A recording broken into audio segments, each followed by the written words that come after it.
আছে, হাসিনার যে আসছেও বড় ভয়াবহ ডাক্তারজনক 10 তারিখে আমাদের মাথা বাসাই আমার বাড়ি মারে, আর মেরুদণ্ডে বাসাই বাড়ি মারে।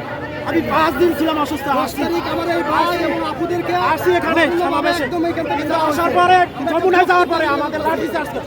আমাদের দাবি হচ্ছে যৌক্তিক দাবি 3 বছরের সব বাংলাদেশের সকল চাকরিতে স্থায়ীভাবে অসভ্য আমাদের রক্তের উপরে দাঁড়ায় যে সকল সরকার, তাদের জন্য সেটা করেনি।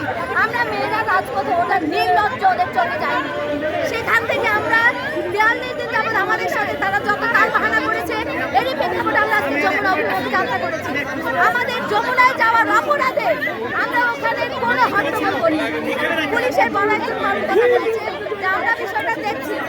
ফ্যাসিস্টের রক্ত এদের ভিতরে, ওরা ফ্যাসিস্টের মতন আক্রমণ করছে, ওরা মাথা বাসাই বাড়ি মারছে আমার সেন্সিটিভ জায়গায় মাথা, এবার মেরুদণ্ডে বাসাই। আর তারপরও আমি আসছি 10 তারিখে আমাদের জলকামান মারছে, কিন্তু এই ফ্যাসিস্ট সরকারের কিছু পুলিশ এখান থেকে আমাদের উঠানো উচ্ছেদ করার। আপনাদের জিনিসপত্রগুলো পাননি, সেই বিষয় নিয়ে ওদের সাথে কথা বলেছেন? আমরা বলেছি, আমরা ওইখানে দাঁড়াই যখন শান্তিপূর্ণভাবে এই কথাগুলো বলছি, তখন তারা আমাদের